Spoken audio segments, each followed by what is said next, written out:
বহুমুখী সংকটে চট্টগ্রামের কাঁচা চামড়া শিল্প এবারও কোরবানির ঈদের আগে ন্যায্য মূল্য প্রাপ্তি নিয়ে শঙ্কায় রয়েছেন আড়তদাররা। তাদের অভিযোগ, বন্ধ হতে হতে চট্টগ্রামে এখন একটি মাত্র ট্যানারি রয়েছে।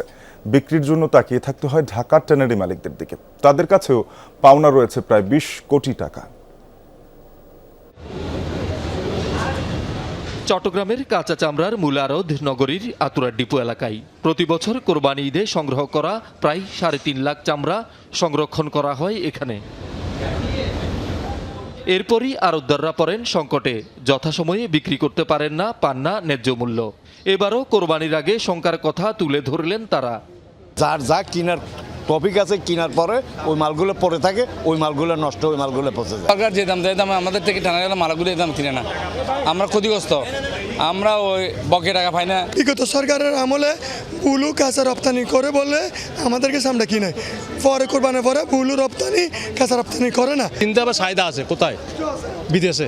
কিন্তু এরা কি করছে, একটা সিন্ডিকেট করি একদমে মানে ফ্রিজ করি করতে চায়, এক্সপোর্ট করতে চায়। লবণটা যদি মানে একটু মনিটর করা যায়, দাম কমানো যায়, তাহলে কিছু কিছু ক্ষুদ্র ব্যবসায়ী আছে যারা একটু এফোর্ট দিবে যে একটু ব্যবসাটা করি আমরা।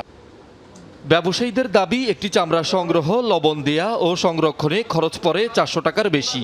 সাথে পরিবহন ও অন্যান্য খরচ যুক্ত হলে দাম আরও বাড়ে। কিন্তু ট্যানারি মালিকরা তা না দিলে লোকসানে পড়তে হয়। রমজানের আগে লবণ ছিল 70 কেজি ব্যবসা 580 টাকা, কিন্তু হঠাৎ করে রমজানের পরে এখন দেখছি 750 টাকা বেশি হয়ে গেছে, প্রায় 150 টাকা বেশি হয়ে গেছে।